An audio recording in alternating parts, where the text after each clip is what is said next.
Algunas escenas de este programa han sido recreadas.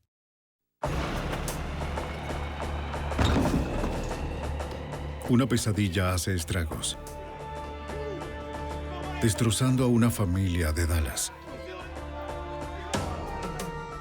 Un padre hace un escape desesperado mientras su esposa e hijos son secuestrados por un traficante de drogas. Agentes del FBI compiten contra el tiempo para encontrar a los rehenes y al secuestrador. Un rastro de cuerpos marca el camino hacia Gino Camacho. La evidencia se acumula, no tienen sospechosos evidentes. El centro de comercio es bombardeado. Ted Kaczynski es arrestado. Fugitivo a un prófugo.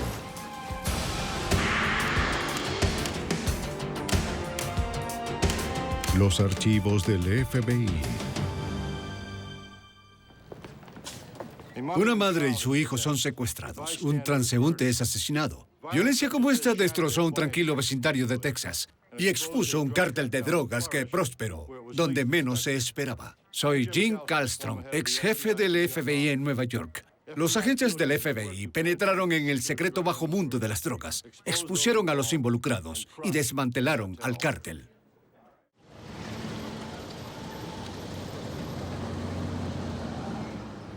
Infiltrando el cartel. En la primavera de 1988, los narcóticos se habían infiltrado en las comunidades de clase trabajadora de Dallas, Texas. Un aumento de robos y allanamientos siguió al tráfico de drogas. Algunas familias se mudaron de las zonas de alta criminalidad al vecindario de Pleasant Grove. Sam Bright, su hijo Andre, de 3 años, y su esposa Evelyn Banks encontraron refugio entre las calles bordeadas de porches. Aquí los residentes se cuidaban unos a otros. Entonces, temprano el 20 de mayo de 1988, un disparo rompió el silencio de la mañana. Para sorpresa de una vecina, 4 hombres armados salieron de la casa de Wright, empujando a la familia hasta un automóvil. ¡Ayuda! Venga, vamos. ¡Ayuda! ¡Llamen a la policía! Sam Wright logró librarse de los secuestradores y escapó. La vecina que presenció el incidente se apresuró para alertar a las autoridades, mientras Wright corría detrás de las casas para evitar a los criminales. Pero la ayuda no pudo llegar antes de que los secuestradores metieran a la familia de Wright en el auto y desaparecieran. Extrañamente, los detectives aún no tenían noticias de Wright, y el misterio de los acontecimientos de la mañana se profundizó cuando los detectives entraron.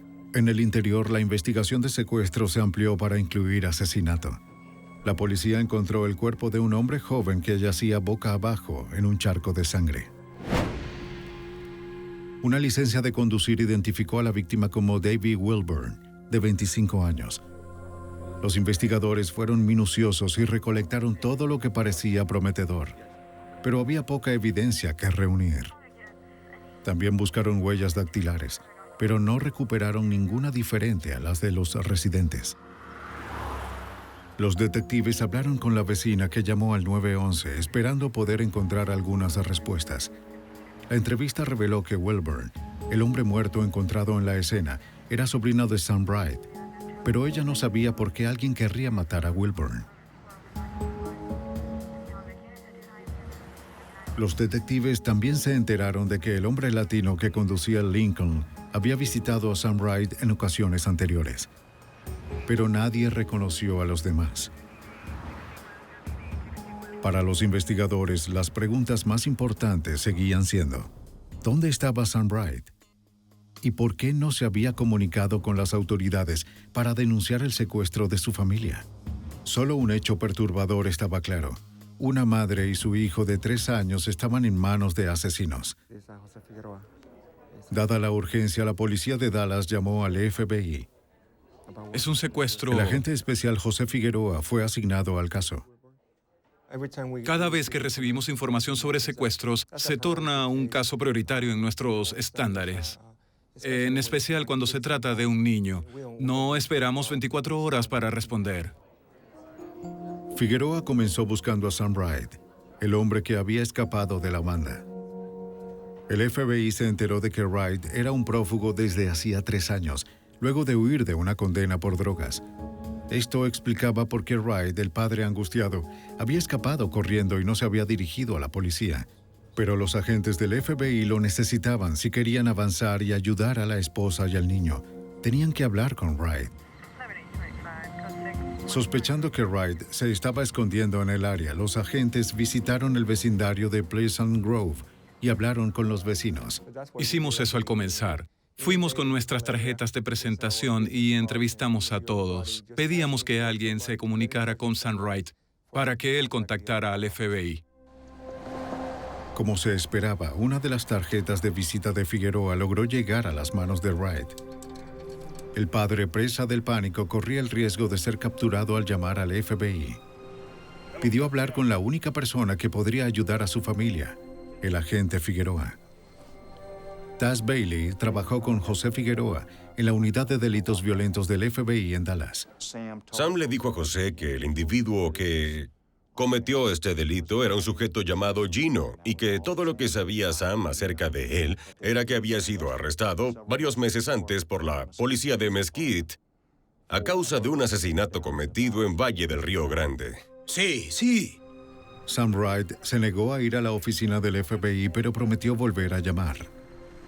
Ahora los agentes tenían una pista: el nombre Gino. Fuimos al departamento de policía de Mesquite y nos reunimos con el capitán Larry Sprague. Larry nos dijo, sí, claro, sé exactamente de quién están hablando. Están hablando de Gino Camacho. Gino Camacho, de 33 años, era un conocido narcotraficante cuyos grandes cargamentos de marihuana eran distribuidos y protegidos por una pequeña banda de criminales. También se sabía que tenía una novia llamada Wanda Jackson. El domingo 22 de mayo, solo 2 días después del secuestro, los agentes rastrearon a Wanda Jackson. Le preguntaron sobre el paradero de Gino Camacho, pero negó saber dónde estaba el sospechoso. Afirmó que no había visto a Gino en semanas. Los agentes se fueron con la sospecha de que estaba mintiendo. Si el FBI tuviera a Wright bajo custodia, tal vez podrían negociar un acuerdo con ella como intermediario, para que Camacho creyera que se le pagaría por sus rehenes. Pero los agentes carecían de la influencia para hacer que trabajara con ellos. Necesitaban detener a Wright. Cuando Wright llamó al día siguiente, estaban preparados para grabar y rastrear el teléfono. Sí, dígame. De acuerdo. Se envió un equipo de arresto al centro de la ciudad. ¿Qué aspecto tiene? Vamos, amigo, no tengo tiempo para hablar. Comuníquenme con alguien ahí. ¿Tiene su nombre? Cuando supieron la dirección del teléfono público, se transmitió por radio a la zona.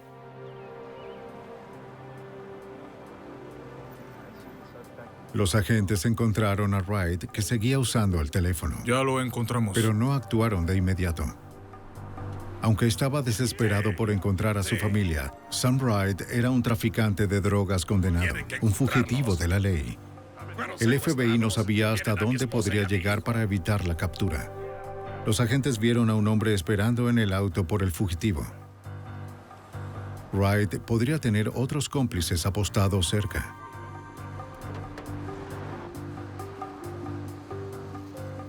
Los agentes querían reducir el riesgo de resistencia violenta por parte de Wright y cualquiera de sus asociados. Bien, aquí vamos.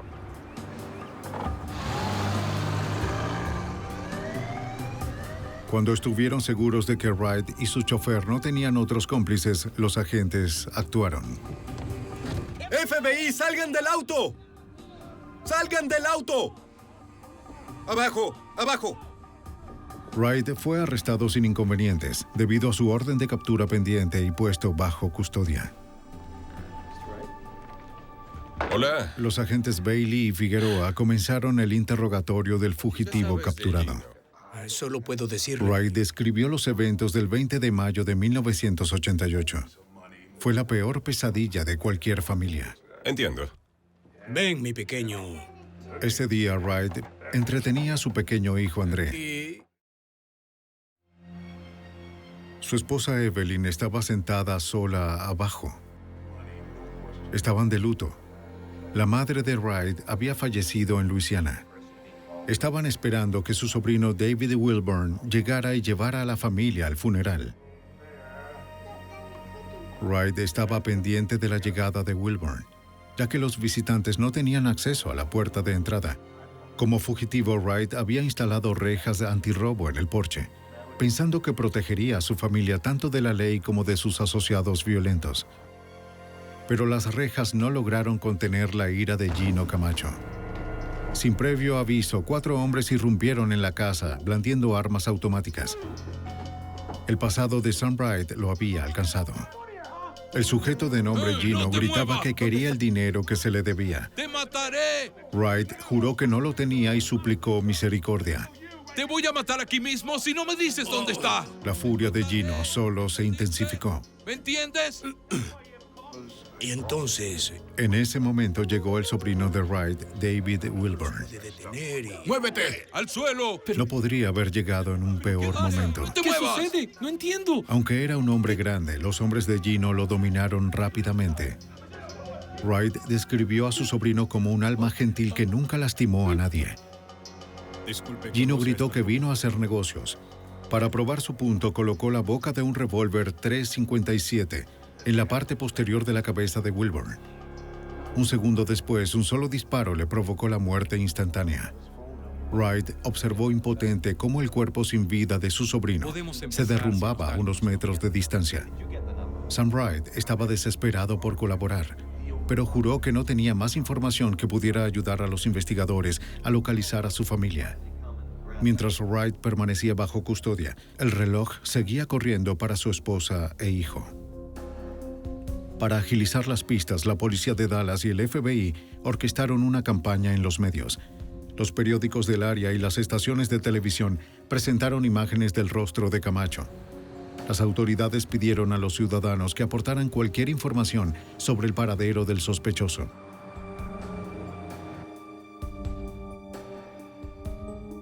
Esta campaña obtuvo datos de una fuente indeseable. Otro vendedor de droga. David Muñoz, un vendedor de poca monta, llamó al FBI y fue puesto en contacto con el agente Bailey. Muñoz afirmó que reconoció al secuestrador en una noticia televisiva. Dijo que tenía información que podría ser útil para la investigación. ¿Usted llamó a mi oficina? Muñoz hizo arreglos para encontrarse con Bailey en su motel de Dallas, tarde en la noche. Le dijo a Bailey que sabía quiénes eran los cómplices de Camacho. Incluso ofreció entregar a Camacho al FBI como parte de un trato poco ortodoxo. Lo que Muñoz quería negociar a cambio era quedarse con el cobro de deudas de drogas y entregas de Camacho, y que lo dejáramos actuar y no lo molestáramos. Y por supuesto, le dijimos que no había trato. Debido a que solo había una conexión débil con el caso, Bailey no arrestó a Muñoz. Sin embargo, el agente del FBI logró extraerle un nombre clave al oportunista: Eddie Blaine Cummings. En la calle, Cummings era conocido como Eddie el Rápido. Una verificación de antecedentes reveló que tenía antecedentes y que había pasado tiempo en la cárcel con Gino Camacho. Cummings se encontraba en libertad condicional por posesión de armas ilegales. El agente especial Figueroa ahora tenía 2 nombres, Gino Camacho y Eddie el Rápido, para empezar a buscar en los clubes nocturnos de la zona.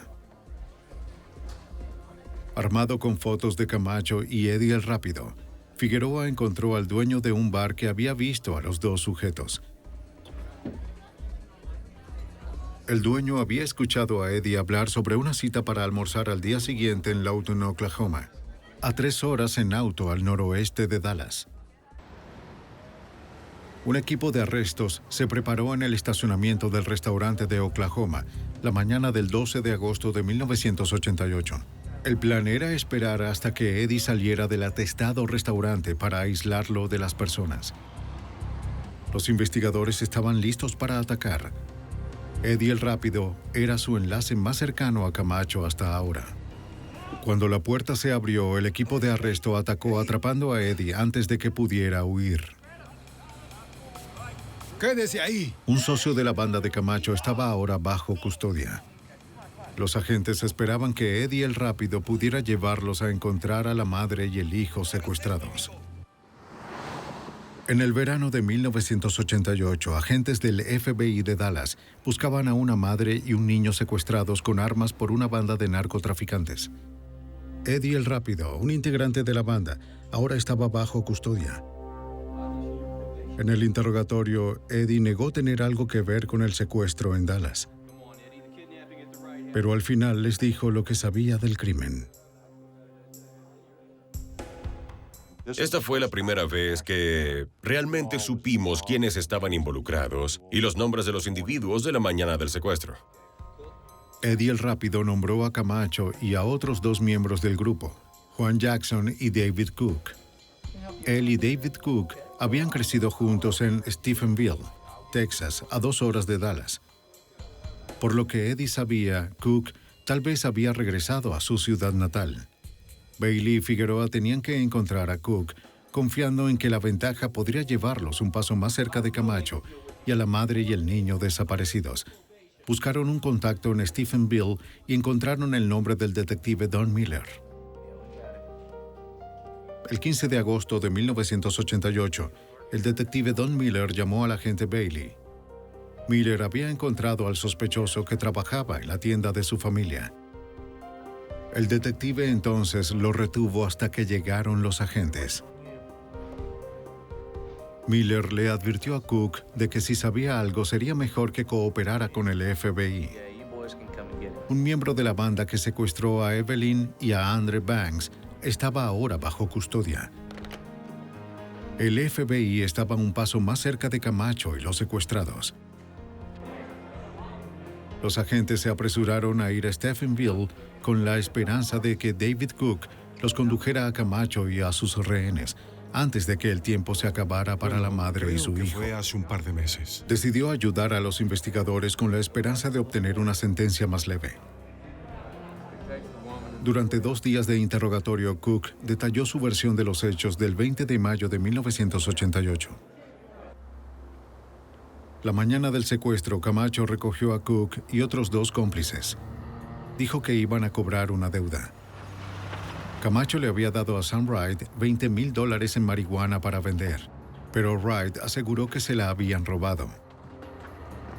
Camacho juró que recuperaría su dinero. El miembro de la banda, Juan Jackson, abrió una bolsa y comenzó a repartir armas. El arsenal incluía ametralladoras y la pistola .357. Camacho envió a otro miembro de la banda, Larry Merrill, para cortar el cable del teléfono. Nadie podría pedir ayuda. Juan Jackson cortó los candados de las rejas antirrobo mientras David Cook y Camacho vigilaban.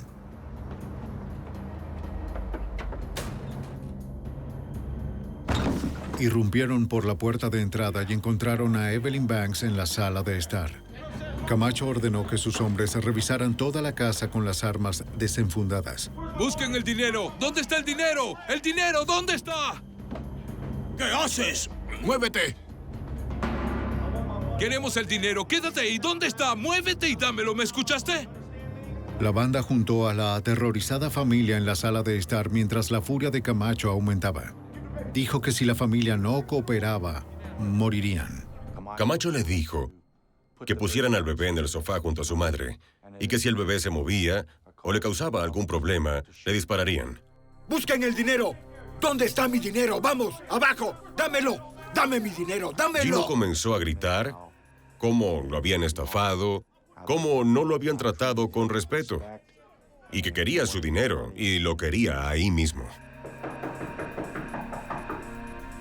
En medio de todos los gritos llamaron a la puerta.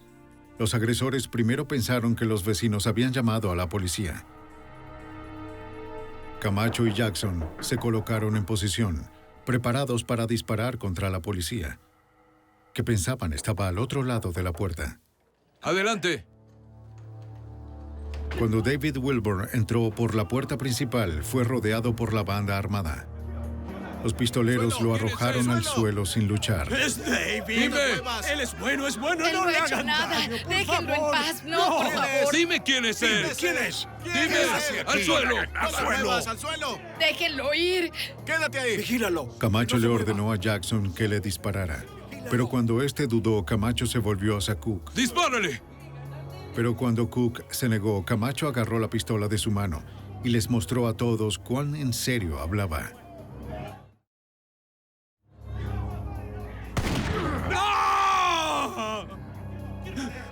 ¡Vamos! ¡Muévete!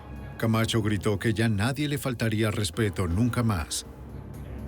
No, yo no lo hice, yo no le disparé. Bajo un intenso interrogatorio, Cook nunca vaciló sobre lo sucedido, reiterando que Camacho disparó. Su historia coincidía con la versión de Sam Wright. Después de que salieron de la casa, Camacho seguía furioso porque Wright había escapado. Pero la banda no lo persiguió. Sabían que la policía llegaría pronto al barrio de Pleasant Grove.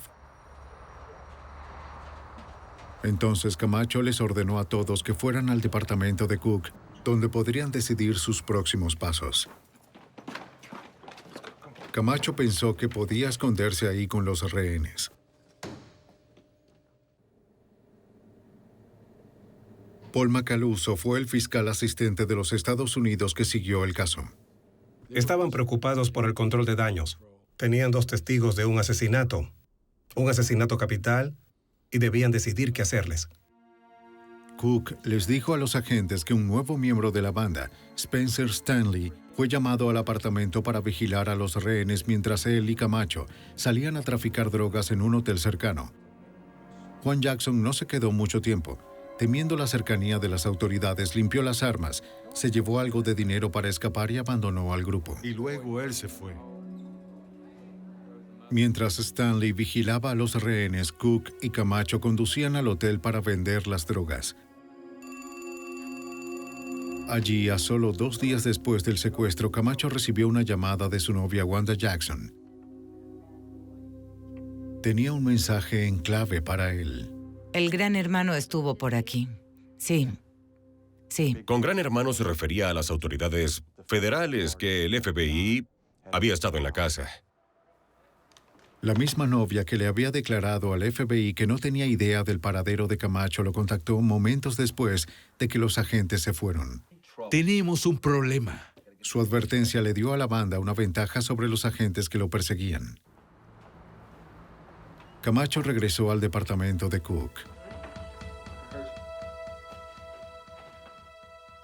Le dijo a Evelyn que no estaba enojado con ella, solo con su marido, por el dinero. Dijo que la liberaría a ella y a André si prometían no ir con las autoridades. Estuvo de acuerdo. Con esa promesa, Camacho dijo que los llevaría a una pista de aterrizaje privada en Oklahoma para tomar un vuelo a California. Allí permanecerían seguros hasta que Camacho resolviera con Wright. Al final de una agotadora sesión de interrogatorio, Cook les dijo a los agentes que Evelyn y André nunca llegaron a California. No había un avión para abordar. Cook sabía dónde los dejaron, en la frontera del estado de Texas, cerca de Atmore, Oklahoma. Están justo ahí. En agosto de 1988, agentes especiales de la Unidad de Crímenes Violentos de Dallas arrestaron a un miembro de una pandilla de Texas, responsable de 3 asesinatos y el secuestro de una madre y su hijo. Mientras estuvo bajo custodia, Cook guió a los agentes especiales José Figueroa y Taz Bailey hacia el norte, hacia Oklahoma. Fue el siguiente escalón hacia su objetivo final, encontrar los cuerpos de Evelyn y André Banks y a su secuestrador Gino Camacho. Según Cook, Camacho condujo a Evelyn y André Banks a un área remota a través de las fronteras estatales. El líder de la banda prometió llevar a la madre y al niño con sus parientes en California, en un vuelo desde una pista de aterrizaje oculta detrás de los árboles. Se detuvieron a un lado de la carretera y juntos se adentraron en el bosque. Spencer Stanley iba adelante llevando a André, de 3 años, Pensó que en unas horas estaría en la costa oeste, donde permanecería hasta que su esposo pagara la deuda de drogas que le debía a Camacho. Pero a medida que se adentraban más en el bosque, Evelyn no vio ningún claro donde podría aterrizar un avión. Entonces vio el hoyo. En un instante se dio cuenta de lo que eso significaba y se desmayó del shock. No había pista de aterrizaje ni vuelo hacia la libertad. Ella y su hijo fueron llevados a morir. Spencer Stanley arrojó a su hijo a la tumba abierta. Camacho disparó 4 veces.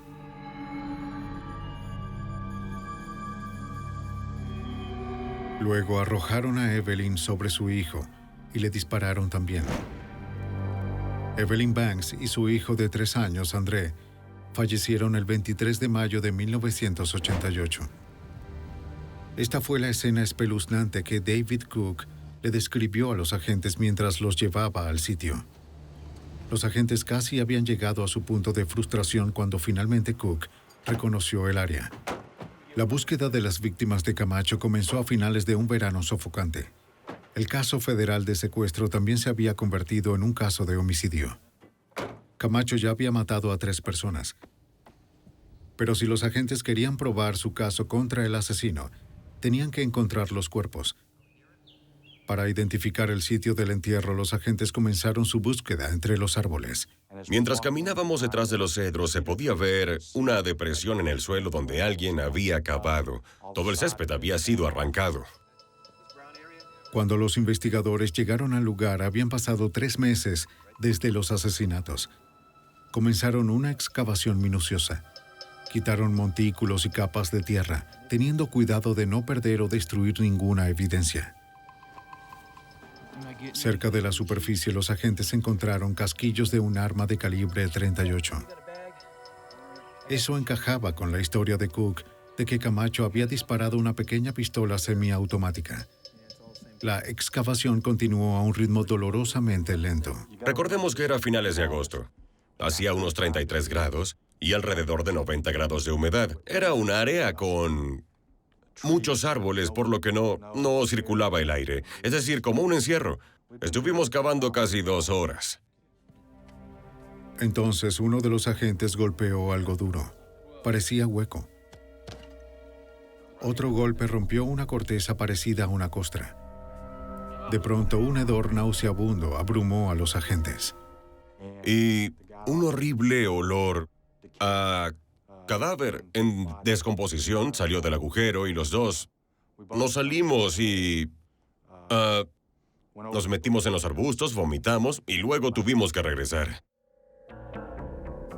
Antes de enterrar a Evelyn y André, Camacho y sus hombres cubrieron los cuerpos con arena para gatos para ayudar a ocultar el olor. Pero la arcilla de la arena absorbió la humedad de los cuerpos y luego se endureció creando una capa hermética que redujo la velocidad de descomposición y preservó los cuerpos para la autopsia. A pesar del hedor nauseabundo, los agentes prosiguieron. Frotaron mentol debajo de sus narices para eliminar el olor y continuaron trabajando. Estaban decididos a construir un caso firme contra Camacho y su banda. Después, Cook condujo a los agentes al cercano lago Texoma, donde dijo que el grupo había desechado las armas después del asesinato. Un equipo de buceo de la Oficina de Investigaciones del Estado de Oklahoma revisó el fondo del lago. Encontraron varios cartuchos de calibre 38 y luego encontraron el arma. La evidencia física contra Gino Camacho ahora era sólida y corroboraba el testimonio de un testigo ocular. Los agentes federales estaban seguros de que podrían obtener una condena por 2 cargos de secuestro y 3 por asesinato. Pero Camacho seguía en libertad. Los agentes pronto supieron que cometió otro asesinato. Cook le dijo al FBI que también podría llevarlos a ese otro cuerpo. A finales de agosto de 1988, el FBI en Dallas había capturado a David Cook, un miembro de una violenta banda de narcotraficantes de Texas. El líder Gino Camacho, buscado por secuestro y 3 asesinatos, todavía estaba prófugo. Cook estaba cooperando con los agentes en la búsqueda de Camacho. Había llevado a los investigadores al sitio de entierro de las víctimas de asesinato más recientes de Camacho. Pero durante el viaje de 2 días para recuperar los cuerpos de Evelyn y Andre Banks en Oklahoma, Cook sorprendió a los agentes con otra historia de terror sobre Camacho. Esta vez Camacho había desatado su ira contra una mujer llamada Pamela Miller. Los agentes ahora centraron su atención en su paradero. Los agentes se enteraron de que Pam Miller trabajaba como bailarina exótica en un club de desnudistas en Dallas. Ella conoció a Camacho y comenzó a salir con su banda. Cook les dijo a los agentes que él y Miller se reunieron con Camacho una noche de junio de 1988. Ya está listo. Habían pasado 3 semanas desde que Camacho asesinó a 3 personas, pero se arriesgó a viajar a Dallas para hacer otro negocio de drogas. El comprador se presentó en el bar del hotel y comenzó a negociar. Pero Pam interrumpió la transacción. Pam Miller reconoció al comprador como alguien que había ido al club donde bailaba. Lo reconoció y se lo dijo. Te conozco, entraste al club. Y como era de esperarse, esto tuvo un efecto negativo en la transacción. El comprador se fue. No había trato. ¿Ves lo que hiciste? Sé que él estuvo ahí. Sí. Camacho se enfureció con Pam por arruinarle la venta. Y Cook, Pam y Camacho salieron del hotel. Tan pronto como subieron al auto, Camacho comenzó a golpear a Pamela. Ella luego le hizo algunos comentarios a Camacho, atacando su hombría, y eso lo enfureció más. ¡Mira lo que hiciste! ¿Otra vez? ¿Ah? ¿De nuevo? Mientras conducían, la ira de Camacho se desbordó.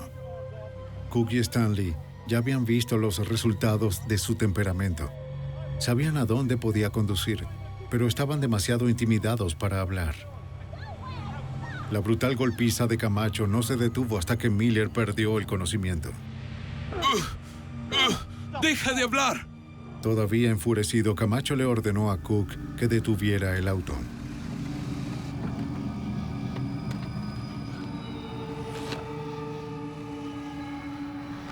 Arrastró a Miller a la carretera. Colocó su cuerpo inerte detrás de la rueda trasera derecha y le gritó a Cook que retrocediera. ¡Oye, Gino! ¡Retrocede el auto, ya! Cook obedeció. Condujeron a Stephenville. Fueron a un departamento alquilado por David Cook.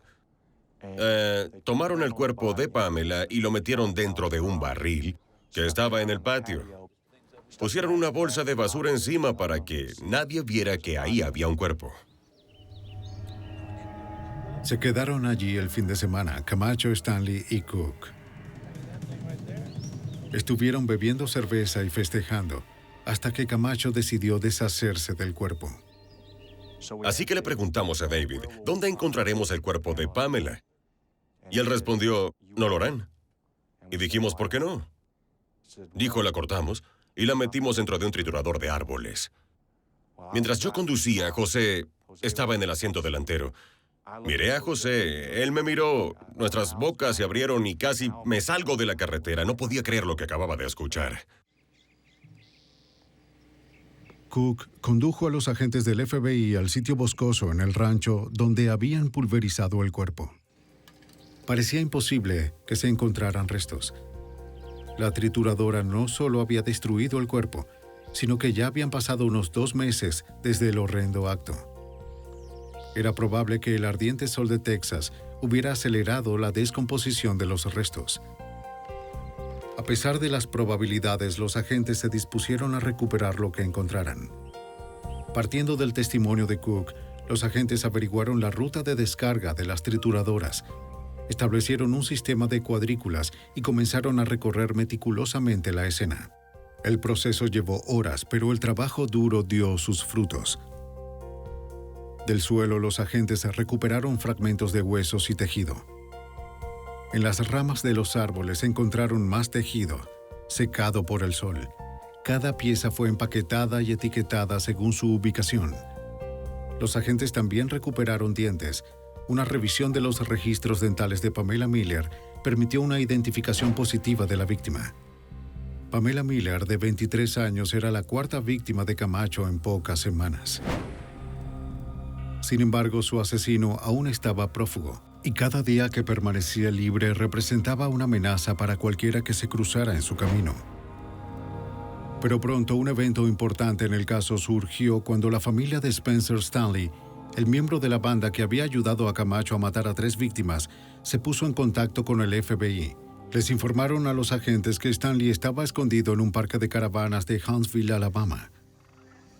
Stanley les dijo a los investigadores que había arrojado el revólver .357 que Camacho usó para matar a David Wilburn en el lago Ray Hubbard, cerca de Dallas. Un equipo de buceo del FBI registró el fondo del lago.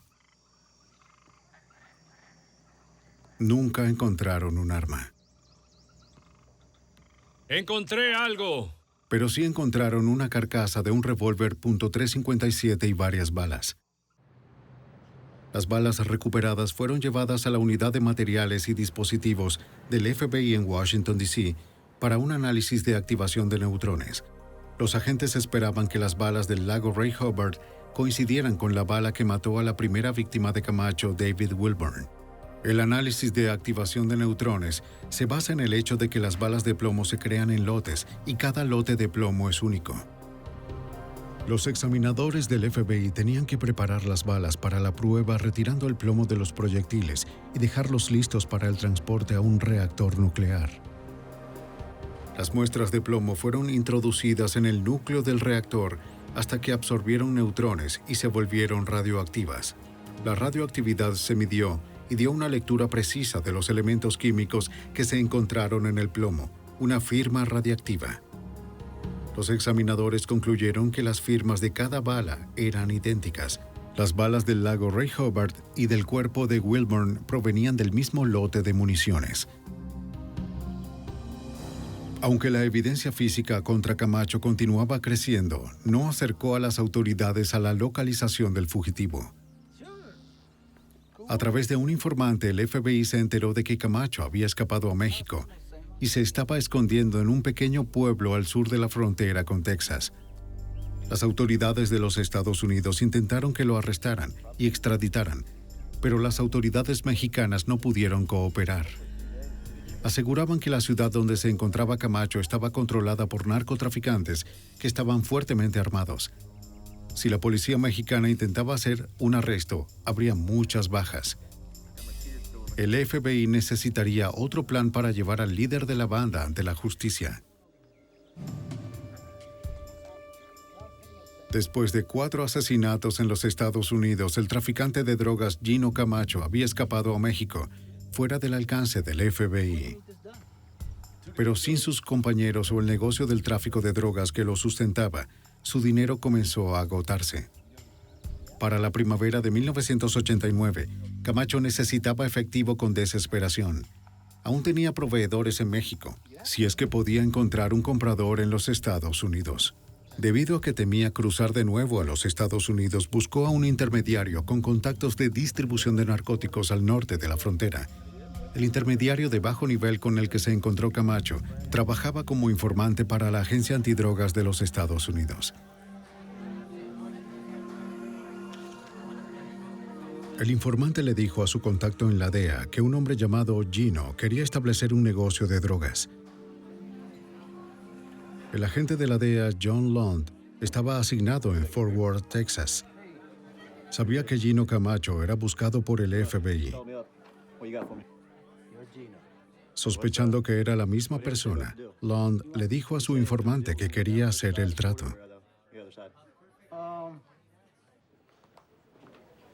Lund luego llamó al agente del FBI, Taz Bailey, con buenas noticias. John me dijo que le parecía que era Gino Camacho. Luego le proporcioné a John una fotografía de Camacho que le mostró a su informante. Y el informante confirmó que de hecho era el sujeto con el que se había encontrado. Para llevar al fugitivo al otro lado de la frontera, el FBI le ofreció a Camacho un trato que no podía rechazar. Su informante le dijo a Camacho que un distribuidor estadounidense quería comprar $1 millón en marihuana. Pero el distribuidor debía cerrar el trato en persona. No se sentía cómodo haciendo un trato tan grande con alguien que no conocía. Para aquietar los temores de Camacho sobre ingresar a los Estados Unidos, el informante le dijo a Camacho que el distribuidor le adelantaría a Gino $100,000 cuando se reunieran en la ciudad fronteriza de McAllen, Texas. Pero había un problema con el anzuelo. Los agentes de campo necesitaban un medio para identificar visualmente al fugitivo entre los que cruzaban la frontera. Para hacer que Camacho se destacara, el informante envió ropa que, según dijo, le permitiría al distribuidor identificarlo. El equipo de detención memorizó la ropa elegida: camisa hawaiana, pantalones cortos azules y una gorra de béisbol con borde verde. Camacho se llevó el paquete de ropa al departamento de un amigo donde solía pasar el rato. Pero nadie podía estar seguro de que un contrabandista experimentado como Camacho no sospecharía lo suficiente como para usar ese atuendo. Sabíamos que esta sería nuestra única oportunidad para atraparlo, que una vez que descubriera que era una trampa, se desharía del informante y que sería aún más cauteloso que antes al hacer cualquier tipo de transacción, que nos daría otra oportunidad para arrestarlo. Así que armamos planes de arresto muy elaborados. El día del trato, los agentes vigilaron el cruce fronterizo para ubicarlo. Esperaban poder encontrarlo entre la multitud por la ropa reveladora que le habían enviado al contrabandista. Luego el equipo de arresto lo vio usando la ropa. Camacho no se dio cuenta de que el lugar estaba repleto de agentes federales, vestidos como guardias fronterizos, turistas y transeúntes. Todos habían memorizado el atuendo y su imagen. Con tranquilidad, haciéndose pasar por un turista, comenzó a cruzar el puente que cruzaba la frontera. Los agentes del FBI, vestidos como guardias de patrulla fronteriza, se acercaron a Camacho. El fugitivo, muy calmado, dio un nombre falso: Tomás Sánchez. Cuando los agentes le pidieron una identificación, aseguró no portar ninguna. Solo era un turista estadounidense que regresaba de un viaje de un día a México. Los agentes le dijeron con tranquilidad que entrara para interrogarlo. Fue sin discutir, creyendo que este pequeño malentendido pronto se aclararía. El líder de la banda ya estaba bajo custodia del FBI y ni siquiera lo sabía. Camacho fue llevado a la oficina de la patrulla fronteriza y le tomaron las huellas dactilares. Bailey dejó que se inquietara en la celda por más de 2 horas, mientras los agentes esperaban en la computadora por una coincidencia de las huellas.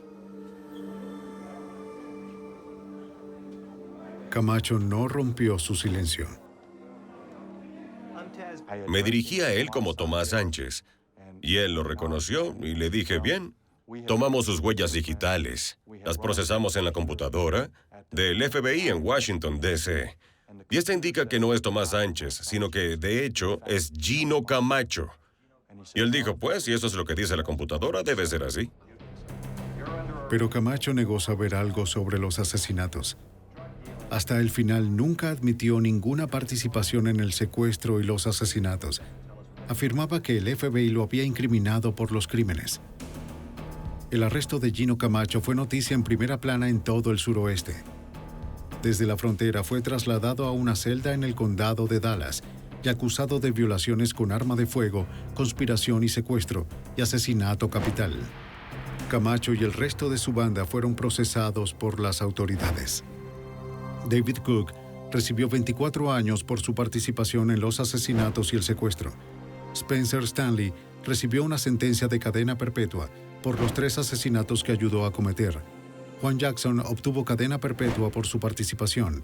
Eddie el Rápido Cummings y Larry Merrill obtuvieron 8 años cada uno. Sam Wright tuvo que cumplir su sentencia anterior de narcotráfico, así como tiempo adicional por ser fugitivo. Pero para el propio Camacho, los fiscales estatales buscaron la pena de muerte. Para que el estado de Texas condene a un hombre, la acusación debe demostrar más que premeditación. Debe demostrar que el acusado sigue siendo una amenaza para la sociedad. Por esta razón, Camacho fue juzgado por el cargo de asesinato en primer grado. De lo contrario, una condena por los cargos federales habría enviado a Camacho a la cárcel, donde cualquier amenaza que le planteara a la sociedad habría sido eliminada. En juicios separados, Gino Camacho fue declarado culpable de asesinato y secuestro. La sentencia se llevó a cabo 10 años después de la muerte de Andre y Evelyn Banks y Pamela Miller. El 26 de agosto de 1998, el estado de Texas ejecutó a Gino Camacho por medio de inyección letal.